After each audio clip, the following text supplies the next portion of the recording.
আজকে দেশবাসীর সামনে দেখাচ্ছি আমরা নির্বাচন যে সাংবিধানিক প্রতিষ্ঠান রয়েছে তাতে আমরা দরখাস্ত করেছি। পার্লামেন্ট এখন খালি রয়েছে। এই পার্লামেন্টে আগামীতে সংস্কার বা ঐক্যমত কমিশনের 400 আসনের মধ্যে 300 আসন এনসিপির ঘরে থাকবে ইনশাআল্লাহ, এবং এবারই এনসিপি পার্লামেন্টে জাতীয় সরকার গঠন করবে, যার মধ্য দিয়ে গণ অভ্যুত্থানের সংস্কার, গণপরিষদের যেসব কার্যাবলী রয়েছে সে সকল কার্যাবলী জনগণের ম্যান্ডেট নিয়ে ব্যালট রেগুলেশনের মাধ্যমে ইনশাআল্লাহ বাংলাদেশে সম্পন্ন করবে। আমরা আমাদের দলীয় প্রতীকের ক্ষেত্রে শাপলাকে প্রাথমিক দিয়েছি এবং সেখানে কতগুলো কোশ্চেন এসেছে যে আমাদের প্রতীক কি, আমরা নিবন্ধন আজকে কেন দিলাম।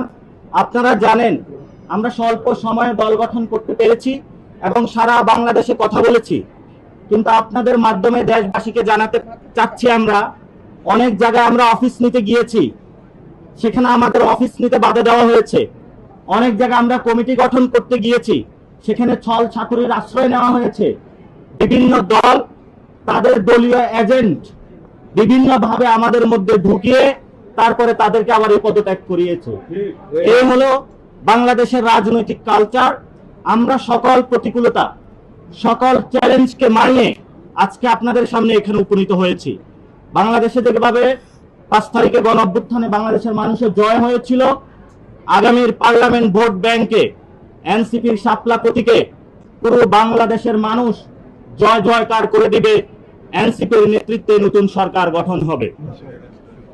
এবং এখানে একটি প্রশ্ন এসেছে যে আমাদের দ্বিতীয় প্রতীক কি। দ্বিতীয় প্রতীক হিসাবে আমরা রেখেছি কলম, দ্বিতীয় প্রতীক হিসাবে রেখেছি আমরা মোবাইল। তবে আমরা নির্বাচন কমিশনের কাছে এবং দেশবাসীর কাছে আবেদন রাখবো আমাদেরকে যাতে শাপলায় মনোনয়ন দেওয়া হয় এবং শাপলা মার্কার মাধ্যমেই জনগণের তাদের সরকার গঠন করে। আপনারা জানেন আমরা পুরো বাংলাদেশ থেকে 5 লক্ষ মানুষের ডাটা নিয়েছিলাম। সেখানে আমরা দেখিয়ে দেওয়ার চেষ্টা করেছি যে অধিকাংশ বাংলাদেশের মানুষ এনসিপির প্রতীক হিসাবে শাপলা চায়। জনগণের সেই পালসটা বুঝে আমরা আজকে নির্বাচন কমিশনে শাপলা প্রতীকের জন্য আমরা জমা দিয়েছি। সাংবাদিক বন্ধুরা এবং দেশবাসী যারা প্রত্যক্ষ করছেন, আপনাদের দোয়া এবং আশীর্বাদ আমাদেরকে রাখবেন, সরকার গঠনে সহযোগিতা রাখবেন। ইনশাআল্লাহ আমরা এই সরকার গঠন করেই বাংলাদেশে যে জরাজীর্ণ ফেসিবাদী যে বন্দোবস্ত রয়েছে এটাকে বিলোপ করে নতুন একটি সেটেলমেন্টের মধ্যে শক্তিশালী একটি বাংলাদেশ গঠন করব।